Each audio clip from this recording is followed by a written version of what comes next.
Wadimor, tentu sarung kita.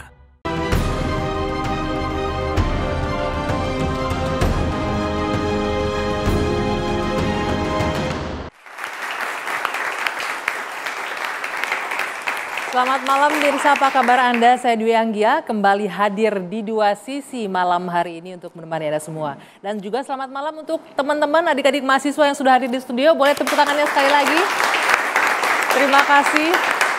Oke, kita akan mulai berdiskusi. Tapi sebelumnya saya ingin menyampaikan terlebih dahulu ini pengantar video atau tayangan yang akan kita hadirkan. Ini terkait dengan jelang Pilpres 2024, ini manuver politik yang dilakukan oleh Presiden Jokowi semakin jelas ini ya. Terlebih setelah putra bungsunya, Kaisang Pangarep, didapuk jadi Ketua Umum PSI. Nah, banyak pihak yang menganggap ini semakin jelas langkah atau upaya Presiden Jokowi untuk dalam tanda kutip cari aman menjelang akhir jabatannya. Apalagi menjadi tanda tanya, apa sih sebenarnya yang sedang disiapkan, strategi apa yang tengah dilakukan Presiden Jokowi, terlebih dengan memberikan restu kepada Kaisang Pangarep untuk jadi Ketua Umum PSI. Kami akan bahas malam hari ini di Dua Sisi.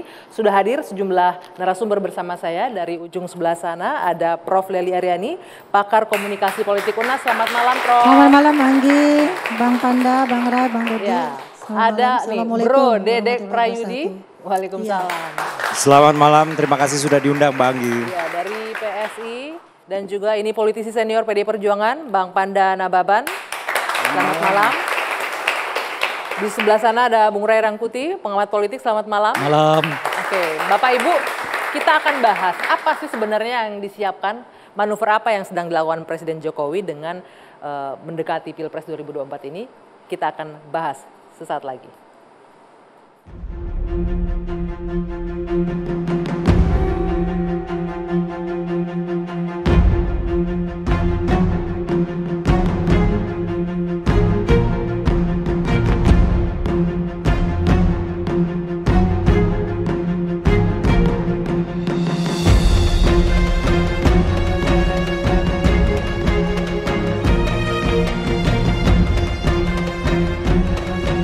Kalau sudah berkeluarga, sudah pagi, sudah punya istri, sudah punya rumah sendiri, ya harus tanggung jawab, harus mandiri.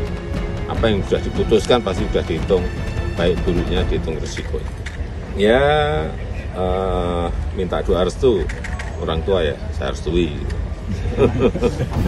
Diawali dengan masuknya Kaisang ke PSI, bahwa bisa jadi Jokowi juga ke depan akan loncat pagar, akan loncat partai, bahwa Jokowi ingin punya backup, ingin punya benteng, ya, ingin punya pengaman ketika sudah tidak menjabat lagi sebagai presiden, maka membutuhkan kekuatan. Kekuatan itu dukungan dari partai.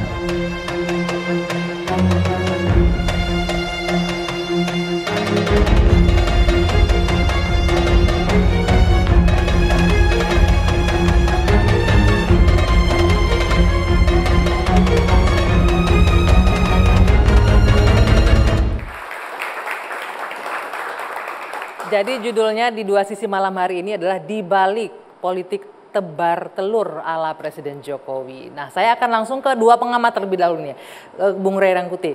Bagaimana Anda melihat, mengamati yang tengah terjadi saat ini? Karena kita tahu Pak Jokowi sendiri ini rumahnya PDIP nih, partainya PDIP. Termasuk anak yang paling besar, Gibran dari PDIP. Dan menantunya juga maju dari PDIP. Dan belakangan tiba-tiba memberi restu untuk Kaisang datang ke rumah baru nih di PSI. Jadi kalau kita memperhatikan apa sih sebenarnya yang sedang dipersiapkan Pak Jokowi ini, Bung Rey?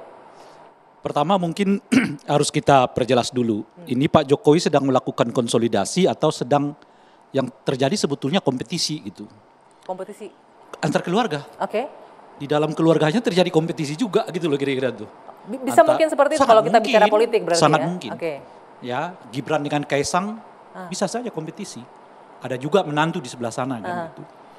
Nah, ini perlu kita petakan supaya kita mengerti kemana aliran ini gitu. Oke, cuman benar nih, kalau Anda lihat ini lebih ke konsolidasi atau ke kompetisi? Kayaknya saya sih nggak yakin kalau bentuk kompetisi ya, lebih ke konsolidasi barangkali.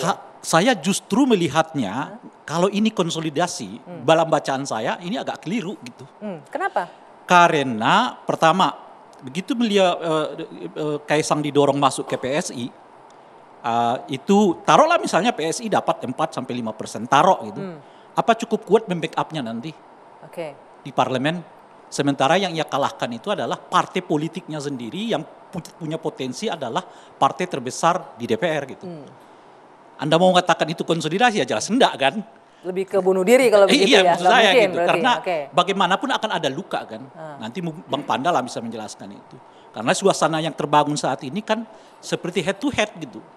Nah itu akan menimbulkan luka. Head to head dengan siapa nih kalau kita Ya lihat misalnya tadi, misalnya kalau terlihat lebih menomorsatukan Kaisang dibandingkan partainya sendiri, misalnya begitulah ya.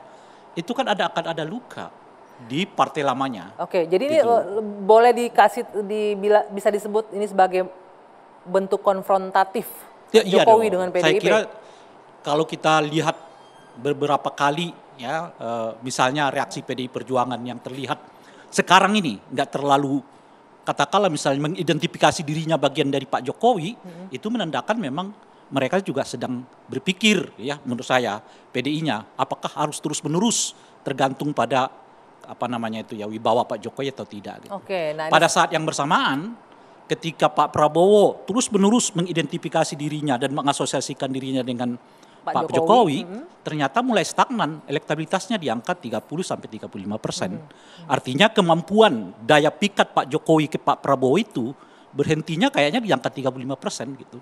Udah mentok, nggak bisa nambah. Kelihatannya begitu gitu ya, karena coba Anda bayangkan sudah ditambah dengan 2 partai resmi dari DPR kan, beberapa partai bahkan 3 partai non DPR, kemungkinan saya nggak tahu PSI juga mungkin akan masuk atau tidak, kita nggak tahu. Tapi di tengah kayak begitu tuh, justru yang terjadi adalah mentok stagnasi elektabilitas Pak Prabowo, ditambah lagi dengan asosiasi yang makin kuat ya dari Pak Jokowi ke Pak Prabowo gitu. Kan pasca Idul Fitri kan relatif asosiasi Pak Jokowi ke Pak Prabowo itu kuat sekali kan. Tapi kelihatan sekarang 1 bulan ini setidaknya nggak memberikan agak efek elektoral apapun. Ada elektoral naik, tapi sekarang 1 bulan ini relatif agak mentok gitu. Jadi saya ke Pak Panda, ada potensi justru mungkin ya pada kelompok lain atau calon yang lain yang dapat meraup suara. Kemarin misalnya dalam survei Caimin katanya dengan Anies sudah mulai beranjak elektabilitasnya di Jawa Timur gitu setelah kan. deklarasi itu ya setelah langsung deklarasi ya. macam-macam itu. Jadi kalau disebut konsolidasi itu tadi ya, nanti akan kita bahas soal soal konflik tadi itu ya, kompetisi tadi nanti Saya kira itu justru agak keliru kalau itu dilakukan oleh Pak Jokowi. Saya ke Prof. Lely. Prof. Lely, kalau Anda melihatnya gimana? Ini bentuk konsolidasi atau benar kompetisi antara anak-anaknya Pak Jokowi atau hal yang lain? Saya dua-duanya tidak mengikuti apa yang dikatakan Bang Ray ya. Jadi komunikasi politik itu adalah pertukaran pesan politik dari seseorang kepada sejumlah penerima pesan yang bisa mengatur tingkah laku orang di bawah kondisi pertentangan. Jadi apa yang terjadi hari ini dengan masuknya Kaisang ke PSI itu serta-merta menimbulkan pertentangan yang begitu banyak. Baik dari PDIP sebagai basisnya Pak Jokowi maupun dari partai-partai lain yang mungkin melihat seolah-olah Pak Jokowi mengendorse PSI untuk bisa masuk memenuhi PT, Parliamentary Threshold. Intinya dalam komunikasi politik itu kan tentang influence dan influencer. Jadi siapapun yang bergerak di ranah yang seperti itu pasti akan ada 2 dinamika itu. Menurut saya Pak Jokowi bukan tengah mempertentangkan, bukan juga tengah mengkonsolidasikan. Tapi tiap manusia politik pasti akan menciptakan cangkang-cangkang politik bagi dirinya. Jadi ini Pak Jokowi sedang menyiapkan cangkang menyiapkan politik? cangkang politik. Itu berlaku di mana saja. Cangkang lamanya di PDIP nggak bisa lagi diharapkan berarti ya? Bukan begitu. Bagaimanapun PDIP itu adalah identik dengan Bung Karno. Bung Karno itu akan identik dengan terah-terahnya. Pak Jokowi tidak akan pernah bisa jadi ketua atau keluarganya juga di PDIP. Tentu dia harus mempersiapkan juga cangkang politik itu. Bukan soal konsolidasi. Itu manusiawi setiap manusia politik. Itu dilakukan dari mulai tingkat nasional sampai tingkat lokal. Bahkan di daerah kita menyaksikan itu semua ya.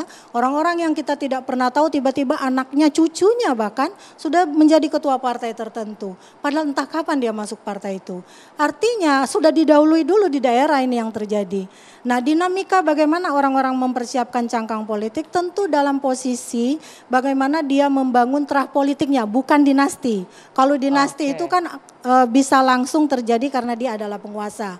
Maka anaknya, cucunya akan langsung jadi penguasa. Nah menurut saya lagi Pak Jokowi juga tidak mungkin akan sekejam itu terhadap PDIP. Berapa tahun Bang Panda disiapkan karpet merah oleh PDIP. Jadi wali kota, jadi gubernur, 2 kali jadi presiden. Iya. Bahkan saya mendengar itu ada teman yang men-share pidato Pak Jokowi kepada saya. Apapun yang terjadi, tugas saya adalah memenangkan Ganjar. Coba Bang Panda bisa komentar soal ini barangkali. Apapun yang terjadi memenangkan Ganjar, tapi di satu sisi anaknya jadi ketua umum partai lain. Nah itu gimana? Nah itu tadi dinamika cangkang tadi kan. Oke, baik, nanti kita akan bahas soal cangkang ini dan juga hubungan Pak Jokowi dengan PDIP usai jeda saat lagi di Dua Sisi.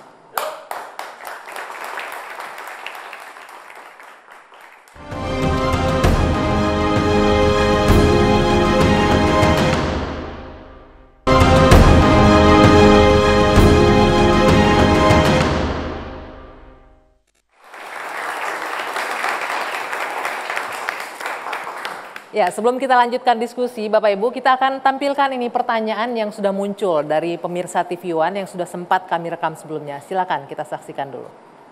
Apakah didapuknya Kaisang menjadi Ketua Umum PSI merupakan suatu langkah cari aman dari Presiden Jokowi?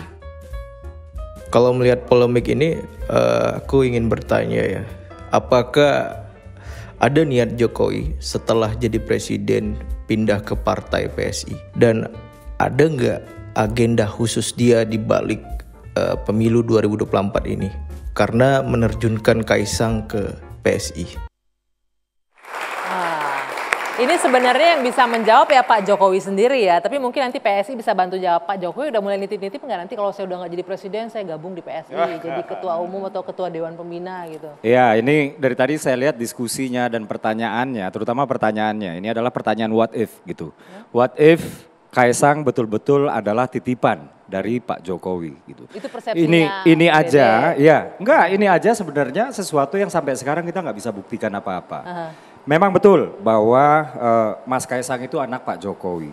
Dan memang betul kami pun juga nggak keberatan ya ketika Mas Kaisang ketua umum kami itu diasosiasikan dengan Pak Jokowi. Bahkan sebelum Pak Jokowi, sebelum Mas Kaisang bergabung dengan PSI ya kita itu sudah istilahnya sudah menggaungkan sesuatu yang kami sebut Jokowisme, tegak lurus dengan Pak Jokowi gitu. Kemudian Mas Kaisang bergabung, tapi kita kadang-kadang. Jadi benar tadi analisanya Prof Lely bahwa ini cangkang-cangkang yang dibentuk oleh Pak Jokowi nih. Jadi enggak juga. Kadang-kadang dengan bergabungnya Mas Kaisang ini semuanya seolah-olah adalah arahan Pak Jokowi, tapi kita sering lupa bahwa Mas Kaisang ini adalah manusia dewasa. Sebentar, tidak salah akhirnya publik melihat ini arahan Pak Jokowi ketika di pidatonya Kaisang menyebutkan saya sudah mendapatkan restu dari presiden, saya sudah ngomong. Oh ya pastilah, itu kan bapaknya sendiri. Presiden juga ngomong, Pak itu Jokowi kan juga ngomong. Saya masuk ke politik juga minta restu dulu sama bapak saya. Saya ke politik juga minta restu dulu sama om dan tante saya, itu udah pasti. Dan ini kan hubungannya adalah familial. Tapi begini, Mas Kaisang ini adalah makhluk dewasa. Beliau itu adalah makhluk otonom yang bisa membuat keputusan untuk dirinya sendiri. Nah ini yang masyarakat banyak lupa ya, bahwa seolah-olah karena beliau adalah anak presiden, maka semua gerak langkahnya itu adalah gerak langkah presiden gitu. Nah ini yang harus diingat lagi, bahwa Mas Kaisang itu bukan tanaman ya, beliau itu bukan objek pasif. Beliau itu adalah subjek yang aktif, bahkan bergabungnya Mas Kaisang ke PSI itu dikarenakan beliau ingin anak muda itu di politik menjadi subjek yang aktif, bukan objek politik yang pasif. Nah, hal inilah yang harusnya sebenarnya ditonjolkan gitu, bahwa kami berkomunikasi dengan Pak Jokowi itu sudah pasti. Ya, komunikasi kami dengan Pak Jokowi itu intens ya. Juga Mas Kaisang udah pastilah komunikasi sama bapaknya. Betul, gitu. Artinya nggak salah juga kalau publik menganggap ini sebagai cangkang yang disiapkan oleh Pak Presiden. Cuman kami ingin membuka lembaran atau perspektif berikut ya, bahwa Mas Kaisang ini adalah manusia dewasa. Beliau ini adalah Gen Z ya. Gen Z, milenial itu ada kemiripan ya. Bahwa kami ini menganggap hanya kami yang mengerti apa mau kami. Biarkan kami menentukan sendiri masa depan yang kami inginkan. Dan itulah Mas Kaisang. Kalau itu saya nggak bisa deny. Karena memang kalau Gen Z, milenial itu ya Prof ya, mereka tidak cenderung kepada hasil, tidak berproses. Jadi wajar aja 2 hari jadi anggota terus jadi ketua umum. Di hari ketiga gitu kan ya. Jadi nggak ada prosesnya itu kan. Sebenarnya prosesnya ada. Jadi itu namanya simsalabim. Oh simsalabim gitu ya Bang ya. Nah, itu kan sesuai nih dengan konsep partai milenial. Kan milenial itu kalau kita lihat riset teliti serba instan gitu ya. Sebenarnya proses itu ada. Jadi jam 3 itu ketua DPW kami 38 provinsi itu sudah berkumpul di DPW. Di DPP ya. Aklamasi, mereka mendukung Mas Kaisang untuk melanjutkan kerja-kerja Bro Giring. Gitu. Yang kemudian hasil dari aklamasi ini di-SK-kan oleh Ketua Dewan Pembina kami. Yang kemudian hasil SK ini dideklarasikan di Kopdarnas yang ditayangkan jam 7. Artinya dari jam 3 sampai jam 5, para ketua DPW ini sudah menyampaikan aspirasi dari arus bawah. Dan semuanya aklamasi setuju Mas Kaisang untuk melanjutkan kerja-kerja Bro Giring. Iya, sekilat itulah prosesnya. Ya, itulah gitu namanya proses demokrasi yang nggak bertele-tele dan substansial, sedikit Mbak. keluar, jalannya mulus, nggak sesuai dengan gen milenial itu, Prof, tanpa proses. Di Partai Anak Muda ada aklamasi itu menurut saya menghibahkan gitu loh. Anak muda itu kan kritis, ya kan? Kalau penting sukanya berbeda gitu.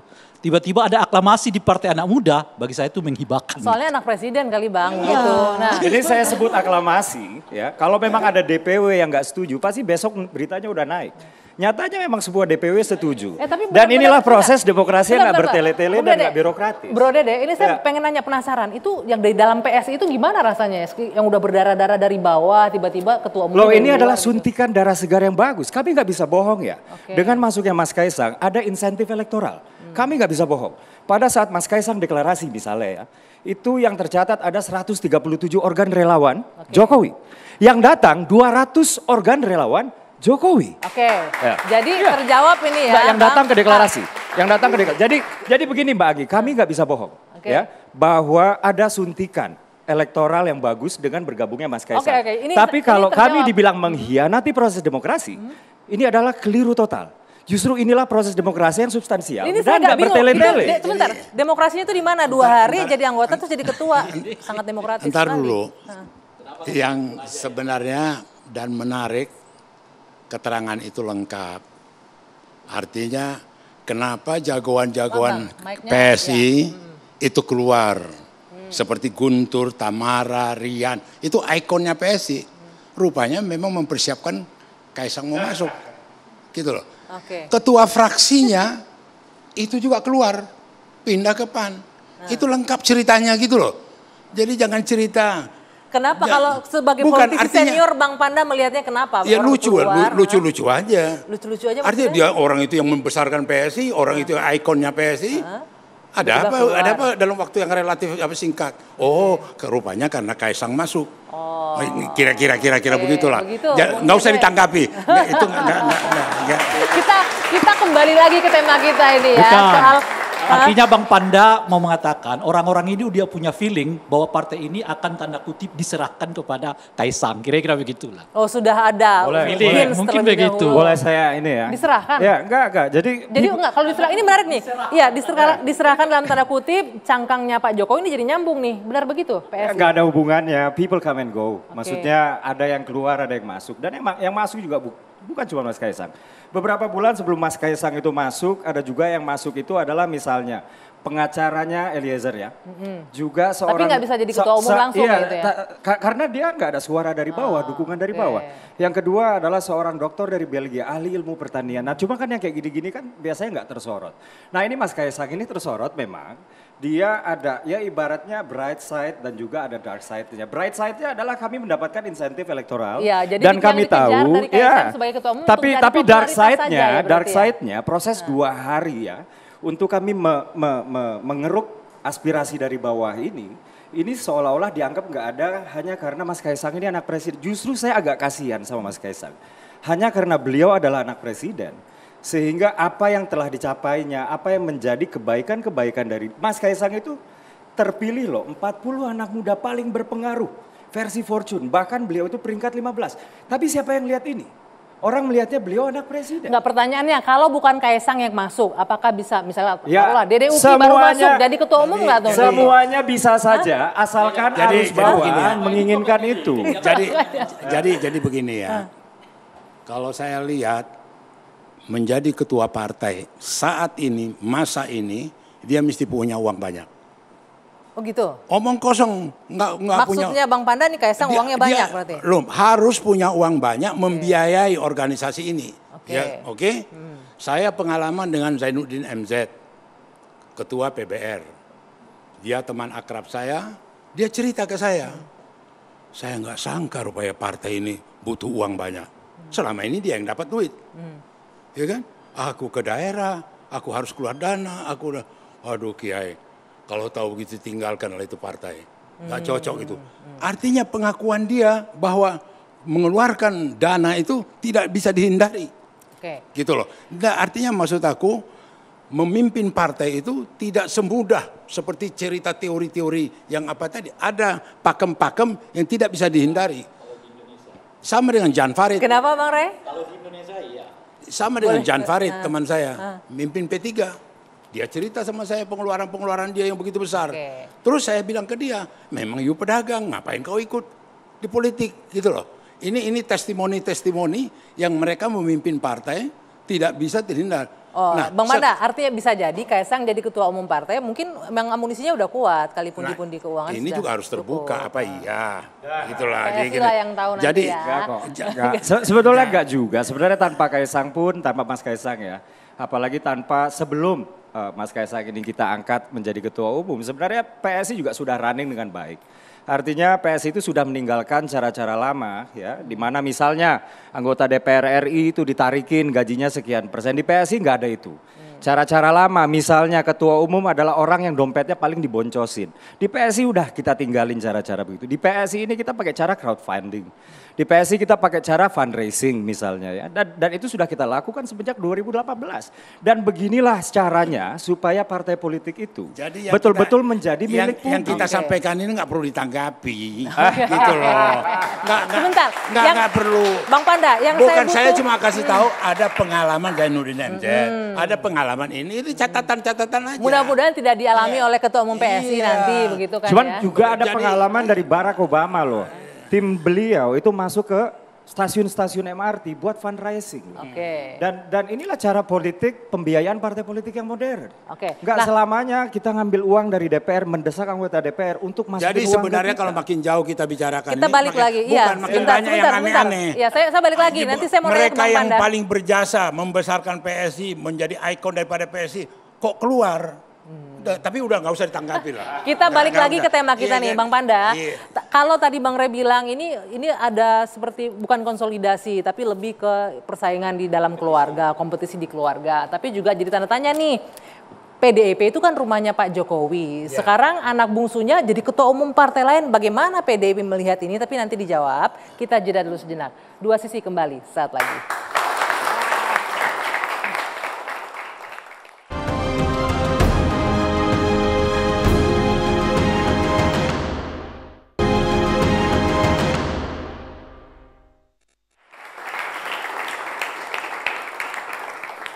Ya, saya lanjutkan kembali Dua Sisi. Tadi di awal tayangan ini Bung Rey menyebutkan ini bisa jadi konsolidasi atau justru kompetisi di internal keluarga anak-anaknya Pak Jokowi. Tapi yang pasti adalah Pak Jokowi ini terkesan nih, saya mau ke Bang Panda, merasa tidak nyaman dengan rumahnya PDIP, di mana anaknya, menantunya diusung sebagai kepala daerah dari PDIP, Pak Jokowi juga maju sebagai wali kota, gubernur dan presiden dari PDIP.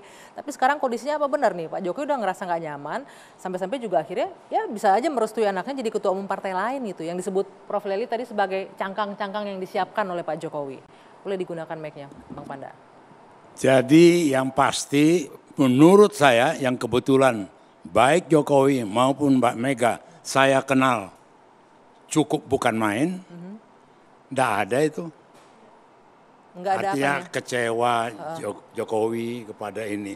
Karena Jokowi sendiri terus terang sangat tahu sifatnya Ibu Mega. Bisa bayangkan nggak, saya yang puluhan tahun bergaul dengan Mbak Mega, dari mulai awal dia kawin dengan Taufik temanku satu penjara, sampai kemudian terus tahu dalam intensitasnya, itu pengorbanannya terhadap Jokowi itu terjadi dramatik sekali. Ambil contoh waktu gubernur Fauzi Bowo. Waktu itu Taufik mendukung Fauzi Bowo. Oke? Tapi kemudian Mega milih Jokowi. Tahu apa yang terjadi? Serangan jantung Taufik. Aku antar dia ke rumah sakit. Aku tanya, Fik, kenapa kau kecewa betul? Malu aku nggak tahu mukaku kemana. Enggak. Nah, artinya bagaimana Mega ini kepada Jokowi. Gitu loh. Sama dengan bagaimana mantapnya calon gubernur, presiden dan sebagainya. Oke. Jadi tidak ada, dan kemudian juga satu hal yang perlu juga publik tahu, begitu pentingnya hubungan Jokowi dengan Mega, ditempatkanlah Pramono Anum, sekretaris kabinet, menjadi Sekap Plus, menjaga hubungan Jokowi dengan Mega, menjaga hubungan Mega dengan Jokowi. Jadi kalau dua ini nggak beres, yang digantung Pramono. Loh enggak ini kira-kira bukan kira-kira begitu sampai ke situ tingkat keseriusan yang ngeman menjaga gitu loh. Maka kalau ada cerita sekarang, Bang Panda, kalau orang hubungannya baik-baik nggak harus ada penjaganya. Penjaga banyak. Ya kalau emang hubungannya baik harusnya nggak harus ada yang ngejagain. Bukan penjaga, menjaga dalam arti kata jangan pikiran negatif. Menjaga itu memaintain. Ya memaintain hubungan itu. Jadi kalau ada kemudian Jokowi tidak punya tempat berlabuh. Jokowi merasa tidak tahu lagi kemana. Tapi fakta bahwa Pak Jokowi nggak bisa jadi ketua umum PDIP benar dong. Seperti yang Prof. Leli bilang nggak akan mungkin Pak Jokowi bisa jadi ketua umum PDIP. Karena tetap butuh Terah Soekarno di sana. Kalau dia sejarah PDI Perjuangan itu sangat fleksibel. How come? Bagaimana bisa kemudian Arifin Panegoro tiba-tiba menjadi ketua fraksi? Bagaimana Yakob Tobing dari Golkar tiba-tiba menjadi ketua ini? Tapi kalau kita bicara ketua umum, kalau bicara ketua umum kan Bu Mega itu sudah lama sekali. Kita ada organisasi Dewan Pertimbangan Pusat yang dulu ketuanya itu Taufik Kimas. Ini tempat yang paling terhormat dan nanti bisa saja Jokowi ke situ. Bisa saja. Pertanyaannya Bang Panda kan tidak akan mungkin di luar Terah Soekarno jadi ketua umum PDIP. Nggak ada cerita itu. Mega sendiri nggak ada ngaku, nggak ada. Bisa saja bersebut, tapi tidak ada cerita Terah Soekarno. Oke, jadi bisa aja suatu saat. Tahu lihat tanda tangan Mega, dengar dulu. Tahu nggak tanda tangan Megawati? Megawati Taufik. Oke, bukan Megawati Soekarno. Enggak, pertanyaan saya, mungkin nggak suatu saat PDI Perjuangan dipimpin oleh bukan keturunan Soekarno? Loh, sangat mungkin. Prof, Anda sangat mungkin gitu loh. Bang Panda, kebetulan saya juga pernah ngobrol sangat dekat sama Pak Taufik Kemas. Waktu itu ada wartawan nanya, kenapa dikit-dikit Puan? Kenapa dikit-dikit Puan waktu itu? Bukan Mega ya. Mau nggak mau ini destiny namanya. Jadi bagaimanapun Puan itu adalah cucunya Bung Karno. Waktu itu jawaban itu yang Pak Taufik kemukakan di depan saya, di depan beberapa anggota DPR juga. Karena saya posisinya lagi di sana. Nah tentang apakah peluang bahwa PDIP akan bisa dipimpin orang lain, mungkin saja ada peluang. Tapi banyak tidak mungkinnya. Karena apa? Karena PDIP itu simbolnya adalah Bung Karno. Kekuatan PDIP dibandingkan partai-partai lainnya yang muda sangat gonjang-ganjing, PDIP nggak pernah gonjang-ganjing. Karena pemersatunya adalah Terah Bung Karno. Menurut saya sebetulnya pertanyaannya juga, emang Pak Jokowi masih mau jadi ketua partai? Itu juga, pertanyaan itu juga kan yang tidak mungkin. Jadi tidak akan dilakukan. Kita mau menikmati kelucuan bagaimana lagi sih? Iya, gitu. jadi nggak ada asumsi. Jadi ketua umum. Dan yang kedua, kalau dikatakan hubungan Pak Jokowi sama Bu Mega renggang itu saya pastikan tidak mungkin ada. Tidak mungkin itu terjadi. Sebab yang saya bilang tadi di samping karpet merah yang diberikan oleh Bu Mega, Pak Jokowi itu berkali-kali mengatakan hubungan saya dengan Bu Mega itu seperti ibu dan anak. Itu sebab kenapa Pak Jokowi kalau ketemu Bu Mega cium tangan. Jadi bukan karena dia petugas partai, tapi memang tradisinya. Saya pernah menyaksikan dengan mata kepala sendiri ketika Pak Taufik Kemas meninggal dunia. Kebetulan saya ada di sana waktu itu. Pak Jokowi waktu itu gubernur. Beliau itu ketemu dengan penjaga rumahnya Bu Mega itu yang sudah 13 tahun kalau nggak salah di sana, dari Jambi orangnya. Pak Jokowi ketemu dia cium tangan. Lalu saya tanya, loh Pak Jokowi kan gubernur kok cium tangan sama Bapak. Pak Jokowi itu kalau ketemu orang yang lebih tua memang dia cium tangan. Jadi saksi mata dengan kepala sendiri ini yang saya saksikan. Dinamika yang orang katakan ada kerenggangan antara Bu Mega sama Pak Jokowi, saya memastikan tidak mungkin ada.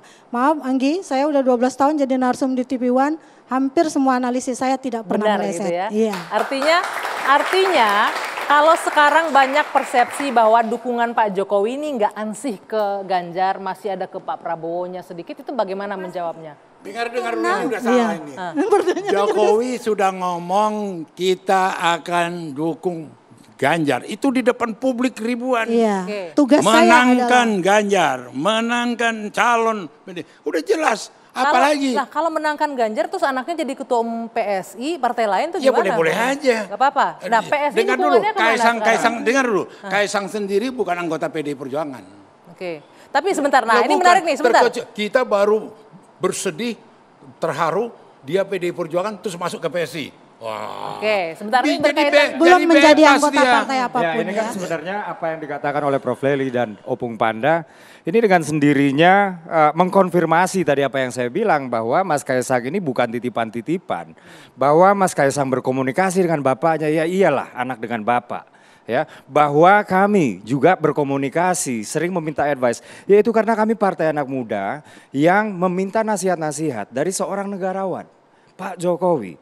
Dan itu biasa-biasa saja, dan ini dengan bergabungnya Mas Kaisang ke PSI misalnya ya, apalagi sudah didapuk sebagai Ketua Umum PSI, dan sikap kami di PSI tetap di antara tiga ya, menunggu hilal capres ya, yaitu mendukung Pak Ganjar Pranowo atau mendukung Pak Prabowo, atau kami akan menjomblo di Pilpres. Kalau memang ya misalnya. Oh sebentar, saya pikir udah ke Prabowo karena beberapa kali pertemuan dengan Prabowo ada di sana, begitu enggak ya? Enggak. Karena kan kalau saya lihat PSI suka mencela-mencela juga nih, kadang-kadang ke sini. Oh enggak. Jadi kayak gini. Awal-awal kan dukung Ganjar. Oh sampai sekarang dukungan Prabowo. hasil dari Embuk Rakyat itu tidak pernah kami cabut.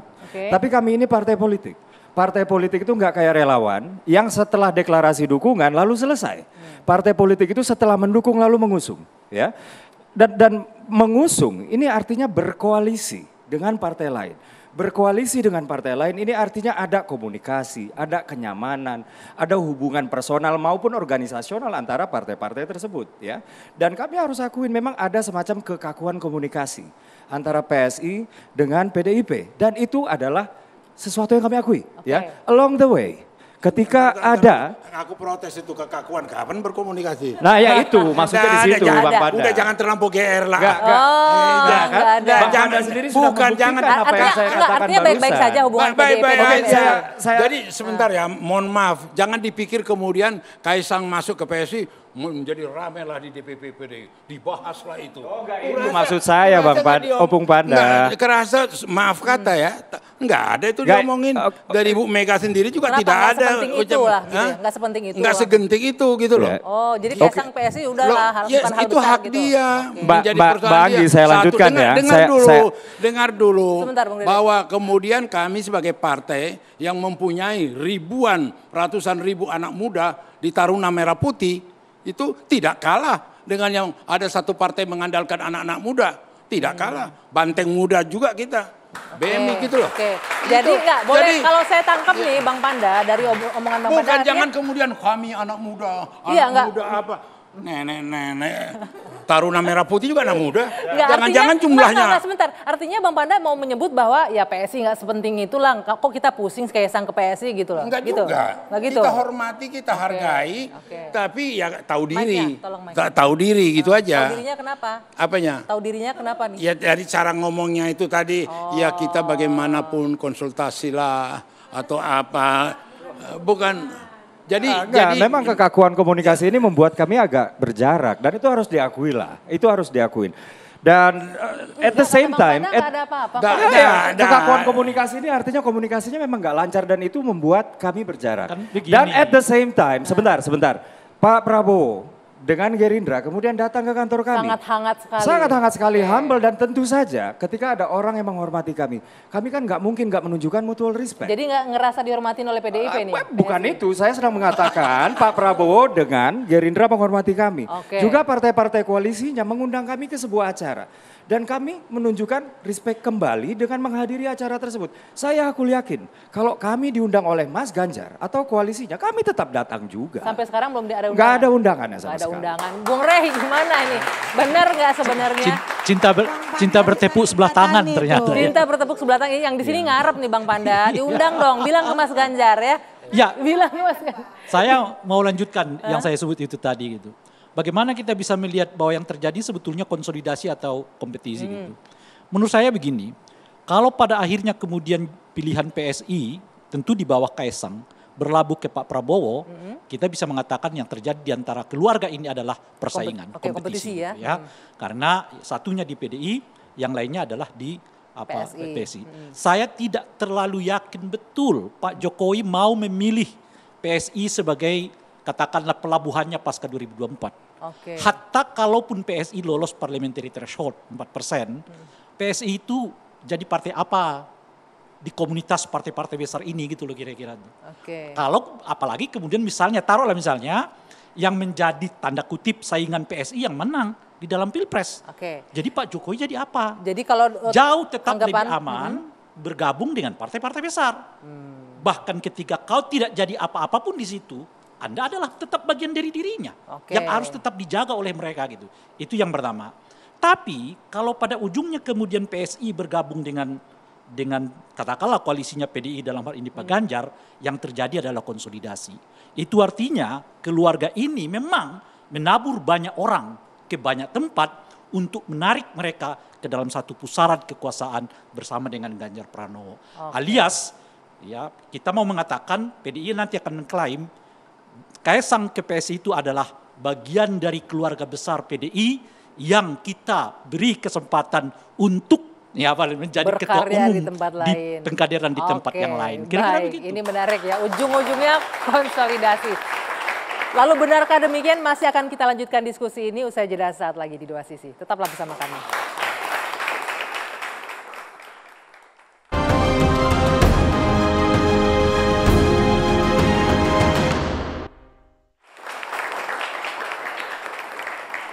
Kita masih di Dua Sisi berbicara mengenai dibalik politik tebar telur ala Jokowi. Ini Bapak Ibu, karena sudah ada teman-teman adik-adik mahasiswa, kita juga pengen dengar nih suara dari teman-teman mahasiswa. Sudah ada Ishak Panjaitan nih. Kamu ngikutin dari awal tadi ya? Iya.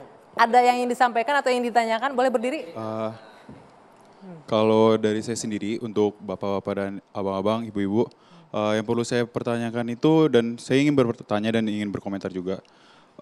Kami dari Trisakti sendiri itu tidak mempedulikan siapalah dari anak yang Bapak Presiden ini masuk partai mana dan ke partai mana sebenarnya.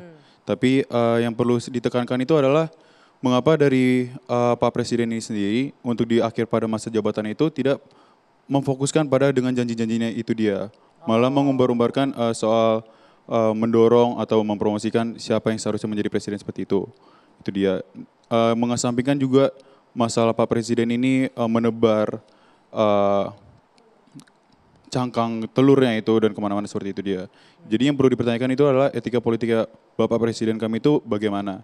Dan juga kedepannya itu kami pun juga milenial itu tidak mempedulikan juga lebih peduli dengan siapa yang menjadi presiden itu gagasannya. Dan juga tanpa harus mengiming-imingkan dari masa-masa dia berpartai itu membawa-bawa tanda kutip Gen Z seperti itu. Yang diperlukan itu adalah gagasannya, seperti itu dia. Soalnya Gen Z jadi komoditas paling seksi nih 2024. Oke, terima kasih Ishak. Ini menarik nih, saya mau minta pendapatnya Prof. Lely sama Bang Rey nih yang melihat Pak Jokowi, ini pengamat yang bisa merespon ya, harusnya Pak Jokowi bisa merespon tapi kan tidak hadir di sini. Pak Jokowi itu pengennya tuh selesaikan janji-janjinya, tugas-tugasnya, jangan malah ikut-ikut di politik, mengendorse ini dan sebagainya. Kayaknya senada ya, kalau pengamat juga melihat seperti itu. Iya, jadi setiap pemimpin itu kan pasti ingin punya legacy bagi kepemimpinannya. Karena itu kalau kita urut dari zaman Pak Harto dulu identik dengan Bapak Pembangunan yang dikenakan oleh para pendukungnya. Lalu kemudian Pak Habibie, Bapak Teknologi, Gus Dur, Bapak pluralisme. Bu Mega, Bapak, Ibu lupa saya. Kemudian Pak Jokowi juga Bapak Pembangunan Infrastruktur. Artinya ketika semua momentum yang dia bangun selama kepemimpinannya jelas, maka itu adalah bagian upaya untuk memenuhi janji politiknya. Tapi menurut saya memang di periode pertama Pak Jokowi itu kan giat sekali membangun nawacita. Kemudian juga membangun tentang revolusi mental. Kemudian dipelesetkan orang menjadi revolusi mental gitu loh. Kenapa? Menurut saya ada yang salah pada beban politik selama 32 tahun. Kebetulan saya ini menjadi dosen sejak zaman Pak Harto. Jadi tahu sejarah politik yang terbangun dari masa ke masa. Waktu itu kan tidak ada KPK, tidak ada lain-lain sebagainya. Pertama Pak Jokowi berkuasa 2014 apa yang dibangun? Rapat tidak boleh di hotel-hotel mewah, lakukan di kantor masing-masing. Banyak yang protes Mbak Anggi, katanya hotel jadi tidak laku. Kemudian biaya perjalanan dinas jadi berkurang. Jadi rakyat sendiri yang menolaknya. Jadi bagaimana misalnya pemerintah mau memenuhi janjinya? Lewat janji 2014 dirubah. di 2019. Tapi orang masih menagih janji tentang revolusi mental itu sebenarnya. Karena dianggap tidak pernah selesai. Nah kita harap nanti ke depan ya, kita tidak tahu siapa yang akan jadi presiden. Karena itu sudah tertulis di Lauh Mahfuz gitu ya, siapa yang akan jadi. Maka benar yang dikatakan mereka, sekarang ini adulah pada politik gagasan. Tapi apa yang terjadi di media sosial? Perdebatan bukan pada politik gagasan, masih tentang keturunan, siapa calon presiden ini keturunannya siapa, alirannya apa, dan seterusnya. Itu masih terjadi. Menurut saya elit komunikasi harus melakukan upaya literasi yang lebih baik lagi. Bang Panda, Bang Ray juga sebagai pengamat tokoh-tokoh politik muda itu harus melakukan hal yang sama. Sehingga ketika mereka itu diliterasi, maka beban politik mereka untuk menagih janji itu jauh lebih ringan. Bapak janji ini loh, penuhi bagian ini dulu gitu. Ini yang juga menarik pernyataan Ishak tadi adalah kami Gen Z, Gen milenial ini nggak mau dijadiin komoditas seperti ini. PS ini ya, yang menangkap anak muda. Ya, ini boleh saya tanggepin ya. Yang pertama-tama itu yang dipesanin sama Bro Ketum Baru, Bro Kaisang itu adalah berpolitik dengan chill dan santuy ya. Yang kedua, kami sudah menangkap apa yang menjadi concern anak muda. Jadi dari yang kami tangkap, apa yang menjadi concern anak muda itu yang pertama adalah soal corruption. Yang kedua itu adalah soal climate change. Dan yang ketiga itu adalah soal lapangan kerja, ketersediaan lapangan kerja. Juga keempat adalah soal digitalisasi.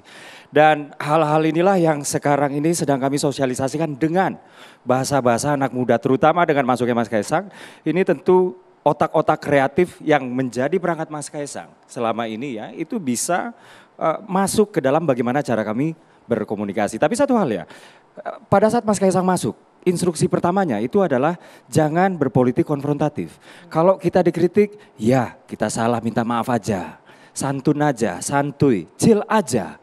Kurang lebih seperti itu. Jadi satu hal yang pasti kami, satu hal yang pasti ya, yang kami akan address. Itu adalah hal-hal yang sekarang menjadi concern anak muda yang tadi saya sebutkan Pak tadi. Ya, itu concernnya PSI. Tapi mereka merasa mereka nggak mau nih dieksploitasi nih anak-anak muda. Ya nggak dieksploitasi justru karena concernnya itu diadres. Karena suaranya 50% lebih. Ya, karena concernnya itu diadres. Lalu juga diperjuangkan oleh orang-orang yang sumuran-sumuran kita juga. Jadi mereka itu nggak kami eksploitasi. Bukan yang di depannya itu orang-orang muda lalu di belakang itu yang udah ubanan dan tua-tua, nggak gitu kalau di PSI. Saya mau mencoba menafsirkan pertanyaan ini, kalau boleh ya. Jadi ketika kawan saya ini mengatakan, kita anak muda jangan dieksploitasi dong. Gitu. Karena mungkin mereka mau mengatakan, kayaknya partai-partai yang selalu mengatakan kami anak muda itu, kok tingkah lakunya nggak beda dengan orang tua itu gitu loh kira-kira. Ya kan? Yang bagian mananya nih nggak beda dengan orang tua? Ya 2 hari jadi ketua umum. Aklamasi pula ya kan. Tadi tegak Bang lurus Ray kepada kan yang bilang presiden macam-macam.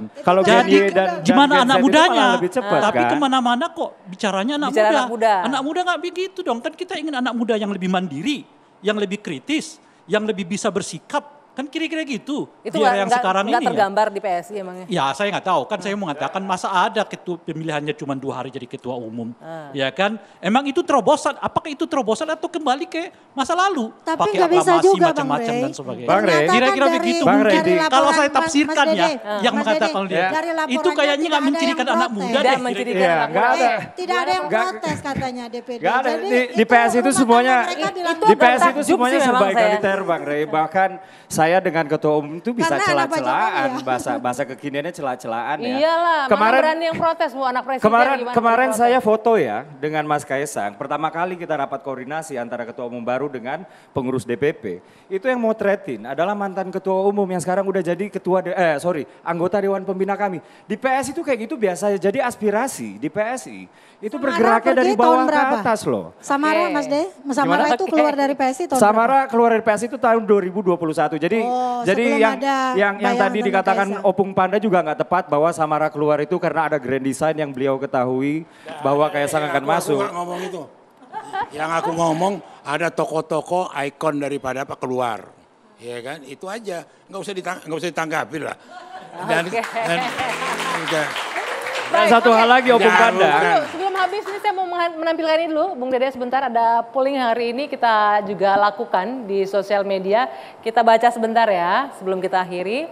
Kaisang jadi ketua umum PSI termasuk politik tebar telur ala Jokowi.